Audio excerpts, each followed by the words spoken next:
Dugaan ijazah palsu Presiden ke-7 RI Joko Widodo kembali digelar di Pengadilan Negeri hari ini.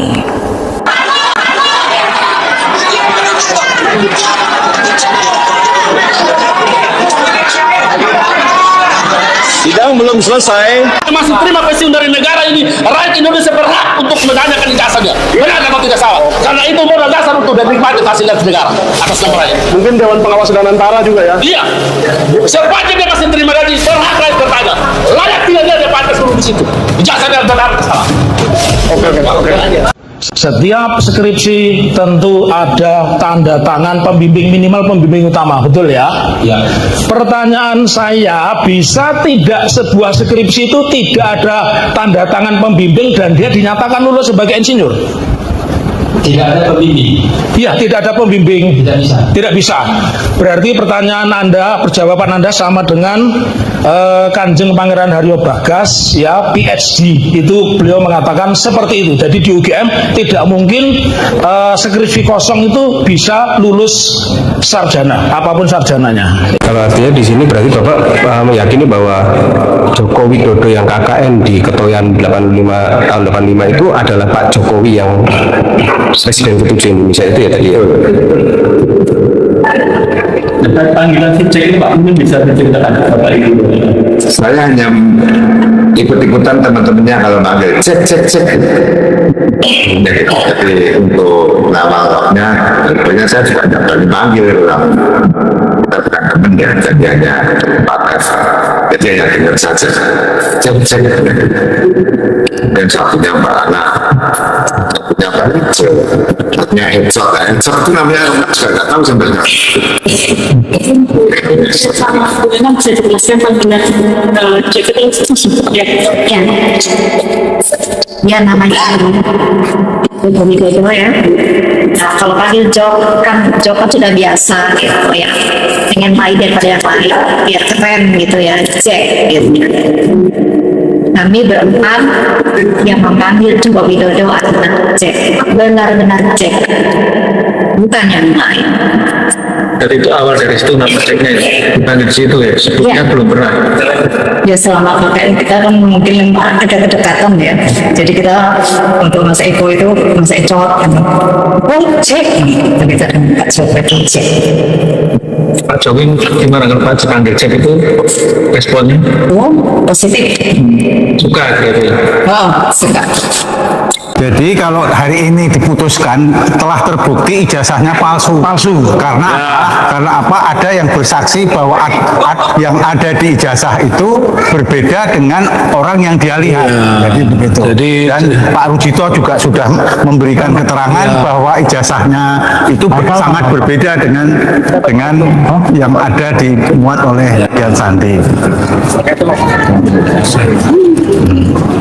Baik rekan-rekan media semua, hari ini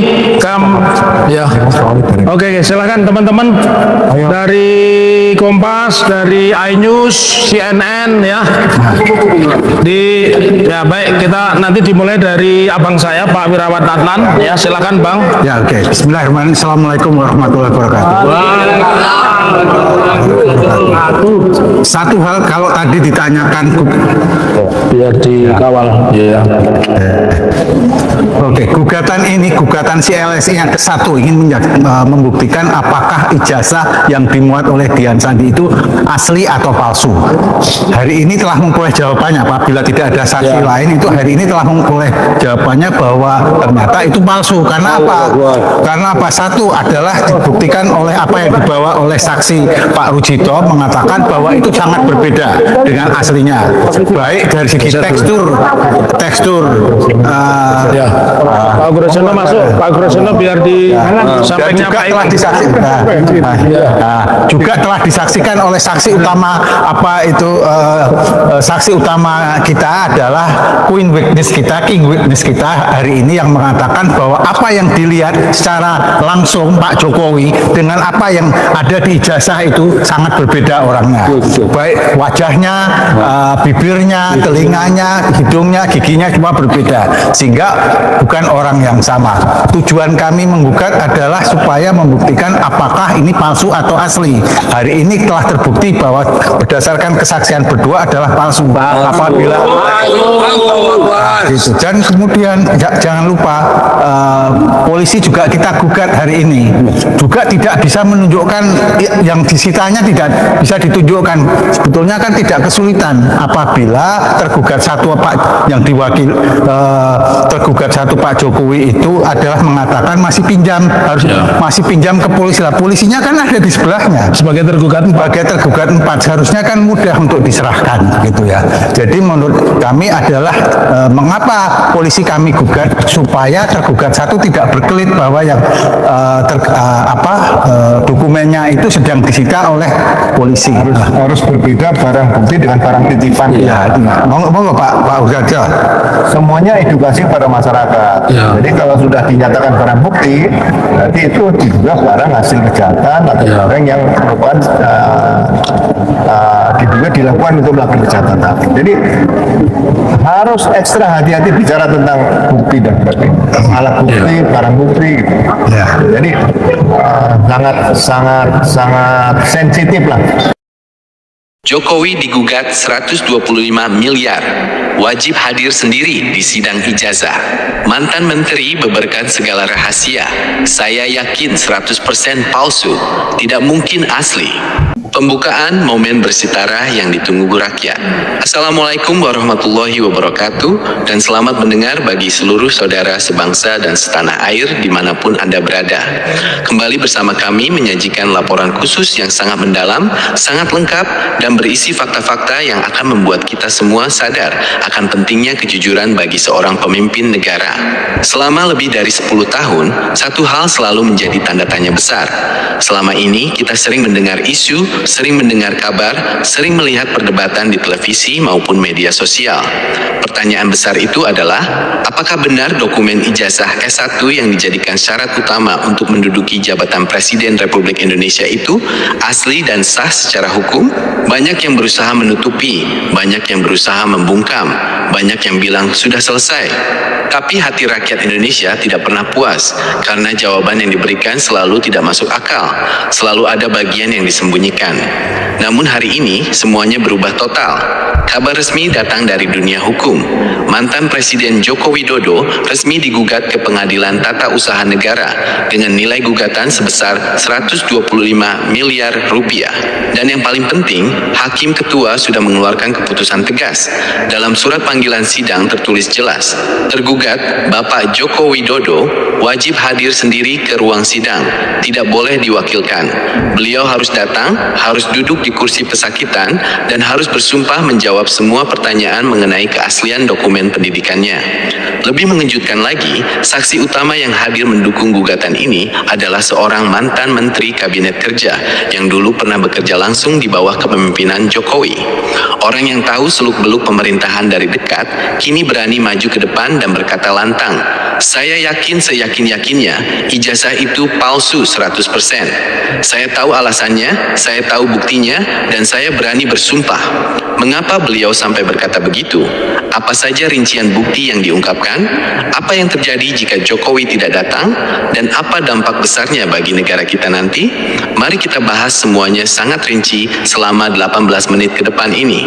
Jam 3:40 menit, jam 7:30 menit, bagian 1, gugatan 125 miliar dan perintah hakim yang tegas. Kita bahas dulu mengenai gugatan sebesar 125 miliar rupiah. Angka ini bukan angka yang dipilih sembarangan. Tim hukum penggugat menjelaskan secara rinci bagaimana mereka menghitung jumlah tersebut. Nilai itu terdiri dari dua bagian besar. Pertama, kerugian material. Selama 10 tahun menjabat sebagai presiden, negara mengeluarkan anggaran gaji, tunjangan, biaya operasional, pengamanan, perjalanan dinas, dan fasilitas lain nilainya mencapai puluhan miliar. Jika syarat menjabatnya tidak sah, maka semua uang ini dianggap sudah terpakai secara tidak benar dan wajib dikembalikan. Kedua, kerugian moral dan kenegaraan. Negara Indonesia dan seluruh rakyat merasa dirugikan harga dirinya karena dipimpin oleh seseorang yang diduga menggunakan dokumen dokumen palsu. Dampaknya merusak citra bangsa di mata dunia internasional. Nilai ganti ruginya ditetapkan cukup besar agar menjadi pelajaran mahal. Hakim ketua yang memeriksa berkas ini terlihat sangat teliti dan serius. Beliau melihat bukti-bukti awal yang diserahkan penggugat ternyata sangat kuat, sangat lengkap, dan memiliki dasar hukum yang kokoh. Maka hakim pun menjatuhkan keputusan yang bersejarah. Menimbang bahwa perkara ini menyangkut kepentingan umum dan konstitusi negara, kami putuskan gugatan diterima untuk diperiksa. Dan kami perintahkan tergugat Bapak Joko Widodo untuk hadir sendiri. Alasannya, dokumen yang dipermasalahkan adalah milik beliau. Hanya beliau yang bisa menjelaskan kebenarannya di bawah sumpah. Tidak ada alasan untuk tidak datang. Ini sangat langka terjadi. Biasanya pejabat tinggi dimudahkan, tapi kali ini hukum berjalan lurus. Panggilan sidang sudah dikirim resmi ke kediaman beliau di Solo dan Jakarta. Pengacara penggugat menegaskan, kalau Pak Jokowi merasa bersih, merasa ijazahnya asli, kenapa harus takut datang? Cukup bawa dokumen asli, cocokkan dengan arsip negara, beres masalahnya. Tapi kalau sampai tidak hadir tanpa alasan yang sah, maka secara hukum dianggap mengakui bahwa semuanya benar-benar palsu. Seluruh rakyat Indonesia kini menunggu dengan napas tertahan. Apakah beliau berani datang menjawab panggilan hukum ini? Jam 7:30 menit, jam 12:30 menit, saya wajib bicara demi kebenaran. Saya yakin 100% ijazah yang dipakai itu palsu, tidak sah, dan tidak pernah ada catatannya sejak awal. Beliau lalu menjabarkan 7 poin bukti kuat yang beliau ketahui sendiri. Pertama, tanggal kelulusan tidak ada dalam sejarah UGM. Di kertas itu tertulis lulus tanggal 15 Oktober tahun 1985. Padahal saya sudah cek kalender akademik UGM lengkap dari tahun 1980 sampai ke 1990 wisuda. Besar hanya dilakukan bulan Maret dan Agustus. Bulan Oktober tidak pernah ada acara wisuda. Mustahil lulus di tanggal itu. Kedua, nomor NIM milik orang lain. Saya dapat data dari arsip lama. Nomor induk mahasiswa yang tertulis di situ ternyata milik mahasiswa lain, laki-laki, berbeda jurusan, sudah lulus tahun ke 1982. Nomor itu dipakai ulang, diubah namanya saja. Ini rekayasa jelas. Ketiga, perbedaan tanda tangan sangat jauh. Saya pegang arsip asli tanda tangan dekan saat itu, Profesor Soejarwo. Tulisan beliau melengkung indah, tekanan pena kuat. Yang di kertas Jokowi, tulisan kaku, tebal, garis sama rata, tidak ada tekanan. Jelas hasil tiruan komputer, bukan tulisan tangan. Keempat, kertas dan tinta belum ada di tahun ke 1985. Ini bukti ilmiah. Jenis kertasnya pakai kertas bersertifikat keamanan yang baru diproduksi pabrik mulai tahun ke 1999. Tintanya juga tinta modern sintetis. Tahun 1985, kertas masih agak kasar, tinta berbau khas. Dokumen ini baru dibuat sekitar tahun 2013 atau 2014. Kelima, data baru masuk sistem tahun ke 2014. Paling mencolok, di catatan server pusat UGM, data ini kosong sampai tahun ke 2013. Baru masuk tepat tanggal 14 Mei tahun 2014. Tepat 1 hari setelah KPU tetapkan dia calon presiden. Disisipkan paksa ke database agar terlihat sah. Keenam, tidak ada foto dokumen asli yang jelas. Selama ini yang disebar hanya foto buram, sudut miring, tidak pernah ditunjukkan langsung ke publik agar bisa dilihat jelas. Kalau asli, kenapa sembunyi-sembunyi? Ketujuh, saksi teman kuliah tidak mengenal. Saya tanya ke beberapa teman angkatan 1981 Fakultas Kehutanan. Mereka bilang tidak pernah ada nama Joko Widodo di kelas, tidak pernah lihat dia praktikum, tidak ada di buku absen, tidak ada yang kenal. Beliau menutup dengan mata berbinar. Semua ini fakta. Saya siap sumpah di pengadilan. Negara kita tidak boleh dipimpin di atas kebohongan. Jam 12:30 menit, jam 15:40 menit, bagian 3. Apa yang terjadi jika terbukti palsu? Saudara sekalian, dampak kasus ini sangat besar sekali bagi masa depan Indonesia. Mari kita pahami apa saja konsekuensi hukumnya nanti. Pertama, jabatan dianggap tidak pernah ada.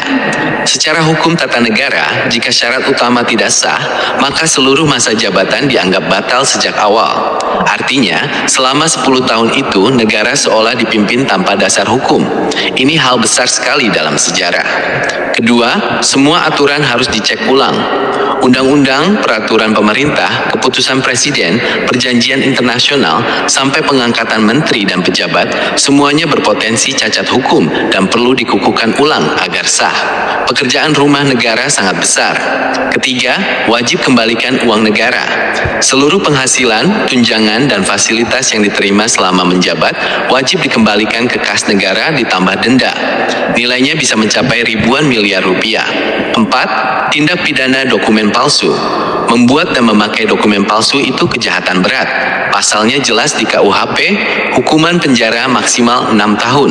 Jadi bukan cuma urusan administrasi, tapi urusan penjara. Kelima, pelajaran untuk selamanya. Ini menjadi tembok pembatas. Kedepannya, siapapun yang mau jadi pemimpin harus tahu, dokumen harus asli, data harus benar. Jangan harap bisa lolos dengan cara curang. Hukum Indonesia sudah bangkit. Jam 15:40, pukul 18, penutup kebenaran akan menang. Sidang ini akan segera digelar dalam waktu dekat. Seluruh mata bangsa Indonesia, bahkan dunia internasional sedang melihat ke sini. Kita lihat sekarang, mantan menteri saja berani bicara karena buktinya sangat kuat. Nilai gugatan 125 miliar sudah ditetapkan. Perintah hakim sudah keluar, harus hadir sendiri. Ini bukan lagi urusan politik, ini urusan harga diri bangsa. Apakah kita bangsa yang menghargai kebenaran atau bangsa yang diam saja menerima kebohongan? Kita berharap di bawah pemerintahan Bapak Prabowo Subianto, hukum benar-benar berjalan tegas, tidak pandang bulu. Keadilan harus ada untuk semua orang. Kita tunggu langkah selanjutnya. Apakah Jokowi datang menjawab atau menghindar? Kami akan terus laporkan perkembangannya sampai tuntas. Demikianlah laporan lengkap 18 menit mengenai gugatan bersejarah ini. Terima kasih telah mendengar sampai akhir. Sebarkan kabar ini agar semua rakyat tahu fakta yang sebenarnya. Semoga Indonesia makin bersih, makin jujur, dan makin maju. Sekian dan terima kasih. Wassalamualaikum warahmatullahi wabarakatuh. Konfirmasi